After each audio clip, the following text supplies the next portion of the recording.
MLB has entered the dog days, and everything that can go wrong has. We have players going after other players, players going after teammates. We have two rivals going after each other and for a division title, managers going after umpires, while one of his pitchers apparently is going after him. We have a player who is arguably having the greatest season of all time going after a playoff spot and failing. The two highest paid players apparently don't like each other and are going other places. Some of the richest teams have failed, causing thousands of angry fans, while one of the league's poorest teams has shocked the world. But because of a recent incident, even their fans are angry, while the angriest fans of them all are so mad they are currently waging a war on their own franchise and doing everything they can to make their owner's life a nightmare. The Oakland A's are the worst team in baseball, but according to many, that is exactly what their ownership wants. They have the lowest batting average in the league, have the lowest slugging percentage, have the least amount of hits, have scored the least runs, while also giving up the most runs, walked the most batters, according to the metrics, have the worst defense, and are on pace to finish the season with a negative 391 run differential.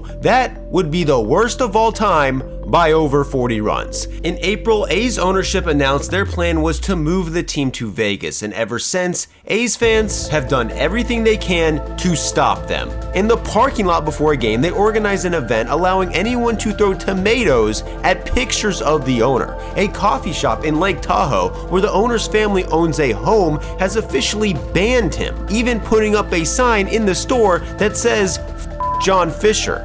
The A's let kids run the bases after a game.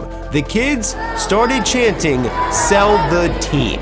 They put signs roasting ownership in the outfield. MLB didn't like this negative attention and cropped these signs out during highlights of a home run. A's fans called them out and embarrassed them so much, MLB was forced to apologize. And most famously, they organized a reverse protest night. The day before, less than 5,000 people came to the game. On the day of the protest, over 27,000 people showed up. They did a fan-organized giveaway, distributing thousands of free t-shirts to the thousands of fans who gathered in the parking lot before the game. They chanted "Sell the team" throughout the game, and then, in the fifth, they went dead silent for an entire batter. After the at-bat, they went back to screaming. At least one fan ran onto the field. After the game, they threw trash on the field. But the A's played amazing and ended up upsetting the Rays, who had the best record in baseball at the time. However, the very next day, the A's announced a bill passed that got public funding for a stadium in Vegas. Since that punch in the face, A's fans have gone even harder. They've taken the protest on the road, chanting "Sell the team" at the All-Star game, chanted it in Colorado, chanted it in Los Angeles, organized a joint protest in San Francisco and chanted it there, and even organized another reverse protest in Oakland. Days before the protest, the A's raised the price of tickets for this game, receiving major backlash, but say this was just their automated system that raised prices due to the higher demand. Either way, 37,000 people came to the game, the most for a game in Oakland all year, and once again, they were chanting that same exact thing in Cincinnati just a year ago. But then, Elly De La Cruz changed everything. Since 2020, nearly all of the Reds' best players were either traded or left in free agency. In 2022, they lost 100 games. Fans were showing up to games with bags on their heads. In April of this season, they set a franchise record low in attendance when only 7,500 fans showed up to a game. On June 6th, they had a 3.4% chance to make the playoffs. That was the day Elly De La Cruz got called up. The crowd looked like this. He immediately hit a double, and the Reds upset the Dodgers on a walk-off by another rookie, Matt McClain. The next day, De La Cruz hit his first homer and a triple where he ran to third faster than any other major leaguer has this year. Later in the game, another rookie, Will Benson, hit a walk-off to shock the Dodgers again. After calling up De La Cruz, the Reds went on a 14-2 tear going into a series against the Braves. 2 months since setting a franchise record low in attendance, they set a franchise record high in attendance by selling 126,000 tickets over a 3-game series. In that series, Elly De La Cruz hit for the cycle in only his 15th career game, leading an insane comeback against the Braves, extending their winning streak to 12. De La Cruz continued to make history. 2 weeks later, he stole second, then stole third, then stole home, and did it in 2 pitches.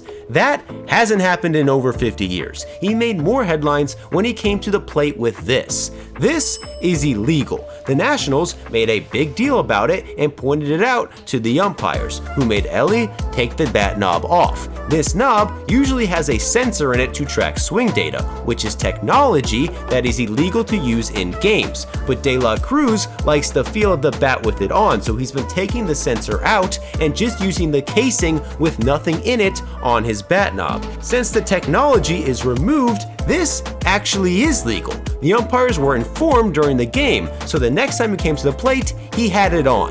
He hit an absolute bomb, started pointing to the bat knob to rub it in the Nationals' face, and got Elly chants as he rounded the bases in an away stadium. Going into the season, the Reds had a 1.7% chance to make the playoffs. Right now, they're only a half game back of a playoff spot. Safe to say, Reds fans are no longer pissed at ownership. However, the first place Orioles fans are. In July, their broadcaster said something live on the air that got him indefinitely suspended. This has caused protests at the stadium and backlash from across the league. But you embarrassed the guy for no reason. And most importantly, you embarrassed yourself. What you did is disgraceful to the business. Disgraceful. The incident occurred during a game versus the Rays. The Orioles were trying to gain sole possession of first place after the All-Star break for the first time in over 7 years. They've surprised everyone this year because of guys like Cedric Mullins, who last week robbed a home run to save the game, then hit a home run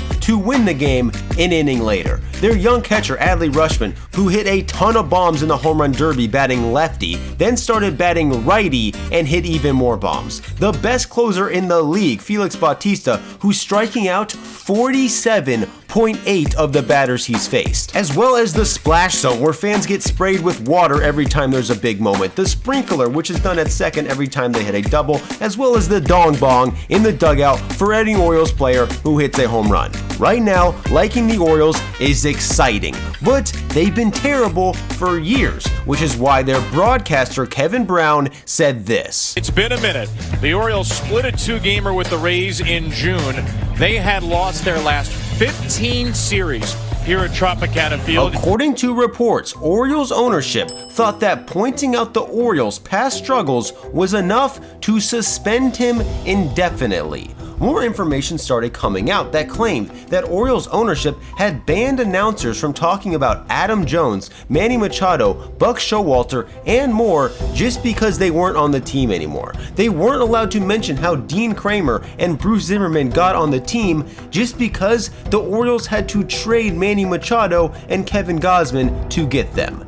This became a national story and embarrassment for the Orioles, who announced Kevin Brown would return to the booth, which did not stop Orioles fans from protesting with signs and chanting "Free Kevin Brown" throughout the game. The Orioles started the season with a 1.3% chance to win the division. As of today, they're still winning the division, and as upset as their fans got, it's nothing compared to the Yankees. They're in last, and their season has been a nightmare that keeps getting worse. It started with multiple strange cheating fiascos, beginning with Domingo Germán, who was caught with a sticky substance but for some reason wasn't ejected. Fast forward a month and Aaron Judge was seen on the broadcast peeking out of the corner of his eye. This caused widespread speculation of sign stealing. The Blue Jays believed the Yankees' first base coach was stepping way out of the coach's box to get a view of the pitcher's grip, saw what pitch he was going to throw, then communicated the pitch type to the batter, who peeked out of the corner of their eye. So the next day,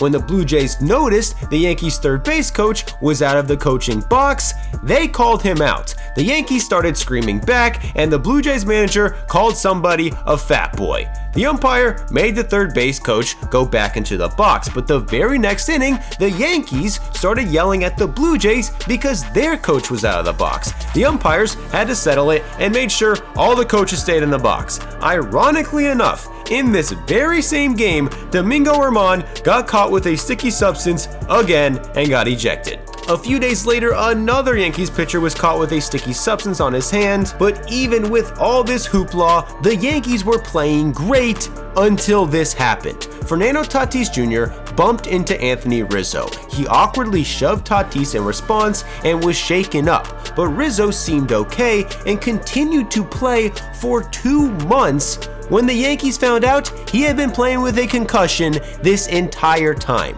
Rizzo was passing concussion tests, but says he felt dizzy, hungover, and forgetful. He went from being one of the league's best hitters to literally being the worst, due to a concussion he had no idea he had. Over that 2-month span, the Yankees went from a playoff team to a last place team. Aaron Judge got injured. Giancarlo Stanton got injured. Their big-time free agent signing Carlos Rodon was injured until July, came back, pitched bad, got heckled by his own fans, and blew a kiss at them. Less than a month later, he got injured again. Probably the best moment of the season happened in Oakland when Domingo Germán, who had an ERA over 5, threw the 24th perfect game in Major League history. Less than a month later, he's essentially off the team. After, according to reports, he allegedly showed up to the clubhouse intoxicated, fought with his teammates, fought with the manager, flipped a couch, smashed a TV, was taken to a sauna to sweat the alcohol out, then was taken into the team nap room and watched by security until he left. Afterwards, he was placed on the restricted list, voluntarily checked into rehab, and will likely not pitch again for the rest of the year. And all of this negativity may have contributed to this amazing meltdown by Aaron Boone. After, according to umpire scorecard, this umpire missed 17 strike calls. Aaron Boone lost it, saying, "Laz, what the fuck are you doing?" He was ejected, then went even crazier, telling the umpire, "You fucking stink," over and over again. The umpire responded by saying, "You f***ing stink." Then Aaron Boone went to the plate, got on his knee to draw a line in the dirt, got up and mocked the ump by making a hilarious strike 3 call. After coming back and talking even more trash, the umpire told him to go, and he finally did. As of now, the Yankees making the playoffs is a long shot. However, the other team in New York is even worse. The Mets entered the season with the highest payroll in MLB history, 5 times more than the first place Baltimore Orioles. They had the 2 highest paid players of all time on the same team. Justin Verlander and Max Scherzer got paid more than 4 teams' entire rosters. Each of them is making more than the entire Tampa Bay Rays pitching staff combined. In total, the Mets spent over $100 million just on pitching. According to WAR, they have the 2nd worst pitching staff in the league. They entered the season with a 77% chance to make the playoffs. Today, they have a 0.8% chance. Scherzer and Verlander, however, are in the middle of a playoff race that has already led to 1 fight. The Mets shocked many in August by trading their 2 highest paid pitchers for prospects. Shortly after, an anonymous Mets player supposedly told the New York Post that Verlander had a, quote, diva attitude that caused Scherzer and others to have problems with him. However true that is, today, they're literally rivals. Scherzer was sent to Texas. They finished last 3 out of the last 5 years, but even with Jacob deGrom getting injured, they had the lowest ERA among starters while also scoring the 2nd most runs in the league. They've held first place the entire season. Verlander was sent to Houston, who were massive favorites going into the year. They've lost Jose Altuve and Yordan Alvarez for a huge part of the season, lost 2 of their best starters for the season, but going into this game in July, they had a chance to finally get into first. Things got testy when Andrew Heaney almost hit Yordan Alvarez in the head. 2 innings later, the Astros nailed Marcus Semien with a pitch which he believed was retaliation. Semien would later get his revenge and save the division lead when he hit this 2-run bomb to go up 6-3. He stared down the pitcher and talked trash to the catcher as he was touching home. The Rangers continued to pour it on, and after this grand slam, went up 13-3. Marcus Semien scored again and had more words for the Astros, starting an altercation that caused the benches to clear. As of now, the Rangers, who have been amazing, are still holding a tight lead on the Astros, who are amazing. And with the new acquisitions of Scherzer and Verlander, who apparently don't like each other, mixed with these two teams who we know don't like each other, this race could get very interesting. Kind of like in this game in Cleveland, which ended with a player getting knocked out cold. During one of the worst stretches for a team you'll ever see. 2 weeks leading up to this, they traded their best pitcher, traded their best reliever, traded their second best hitter. Their most disappointing player, Lance Lynn, also got traded. Since leaving, he's absolutely dominated for a different team. They also traded Kenyon Middleton, who immediately after trashed the White Sox, saying the team is a mess, claiming a pitcher would literally sleep in the bullpen, players skipped practice, and nobody ever got in trouble. When Middleton returned to play the White Sox, the team didn't even show his name on the scoreboard. This seemed like revenge for his comment, but the White Sox say this was just a glitch in the system. During this span, they also had the notorious Anderson Ramirez face-off, which started the game before on this play where Tim Anderson made a tag that knocked the runner's hand off the base. After review, he was called out. The Guardians thought this was a dirty play by Anderson. Jose Ramirez says Anderson has made dirty tags like this in the past, and apparently also wasn't happy with Anderson for talking trash to his teammate Gabriel Arias. In the fourth, he hit a double and thought his tag was too hard again. Stood up, stuck a finger in his face, he dropped his glove to square off, and Jose Ramirez proceeded to Down goes Anderson! Down goes Anderson! Ramirez has essentially become a Cleveland folk hero for this. Tim Anderson, not so much. The Guardians minor league team did a Jose Ramirez appreciation night where anyone with the name Tim got in for free, but they had to sit down on the lawn. Anderson got suspended 6 games while Ramirez only got 2 because he instigated it, and to make matters even worse, a few days later, another report claims Anderson also got into a fight with teammate Yasmani Grandal, who according to the story wanted to leave for the All-Star break a day early. Tim Anderson allegedly responded by saying, quote, "F that, if he wants to leave, I'll pay for his flight."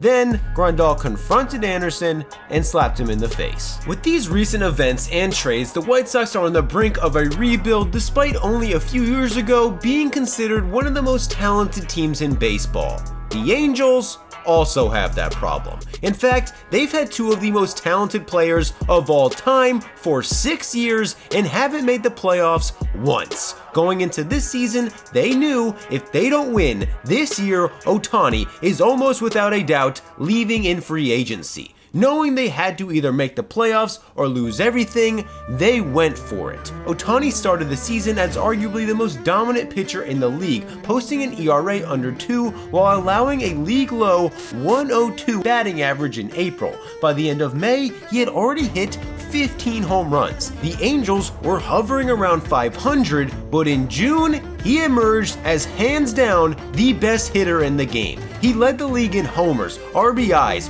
on-base percentage, WRC+, slugging percentage, and WAR, while also pitching 30 innings with a 3.26 ERA. He won Player of the Month in what MLB.com said may be the single greatest month in MLB history. Towards the end of June, the Angels climbed their way into a playoff spot, but in July, things started to go south. First, their shortstop got hurt. Then, Gio Urshela got hurt. Desperate to win now, the Angels almost immediately traded for 2 infielders. Things got worse. On July 3rd, Mike Trout went down. The very next day, Anthony Rendon was injured in the middle of a stretch where the Angels went 1-10, taking their playoff odds from 46% to 8.5% in only 11 games. Rumors of a trade started swirling. You got to move him. You can't let him walk for nothing. Knowing that Ohtani is almost certainly gone after this year, trading him for prospects seemed like a logical thing to do. And by not trading Shohei Ohtani right now, this could be a 7 to 8 year problem. The entire baseball world debated.